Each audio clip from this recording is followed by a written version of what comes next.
ઇન્ફોસિસ માટે રુચિત લઈએ 2% વધુ ઉપર અને 1119ના ડીઝાઈ અત્યારે નિફ્ટી આઈટી જોવા જઈએ તો અત્યારે સૌથી વધારે સેક્ટોરલ ઇન્ડેક્સ જોઈએ તો એક મજબૂતી છે. તો ઇન્ફોસિસના લેવલ્સ પર રુચિત કઈ રીતે જોઈ રહ્યા છો આપ? બ્રોડર તો આપણને એનું રિસન્ટલી કરેક્શન ઘણું શાર્પ જોવા મળ્યું છે અને એક અંડર પરફોર્મન્સ સ્ટોક રહ્યું છે. પણ જસ્ટ રિસન્ટ કરેક્શનની બાદ મોમેન્ટમ રીડિંગ્સ થોડાક ઓવરસોલ્ડ ઝોનમાં છે. યુઝ્યુઅલી જ્યારે એટલે ઓવરસોલ્ડ સેટઅપ આવે તો નાના મોટા પુલબેક મૂવ રહે છે અને એટલે એક પુલબેક મૂવ સ્ટોકમાં રહી શકે છે.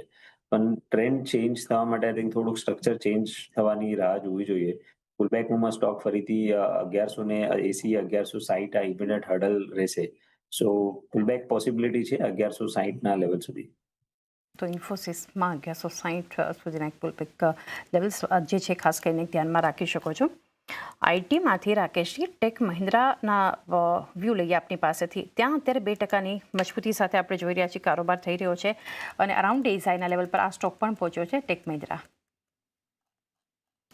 ટેક મહિન્દ્રા મને લાગે છે કે એક એસ્ટાબ્લિશ ડાઉન ટ્રેન્ડમાં છે આખું આઈટી સેક્ટર, અને ટેક મહિન્દ્રા પણ એનો એક પાર્ટ છે.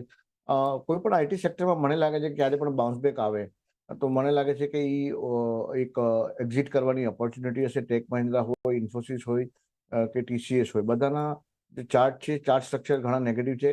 કમ્પેરેટિવલી ટેક મહિન્દ્રાનો ચાર્ટ બેટર છે, પરંતુ ઓવરઓલ આઈટી સેક્ટર જ જ્યારે સારું નથી કરી રહ્યું ત્યારે મને લાગે છે કે દરેક જે ટેકની જે બધી કંપનીઓ છે એનાથી દૂર જ રહેવું જોઈએ અને પોર્ટફોલિયોમાંથી એક્ઝિટ કરવું જોઈએ.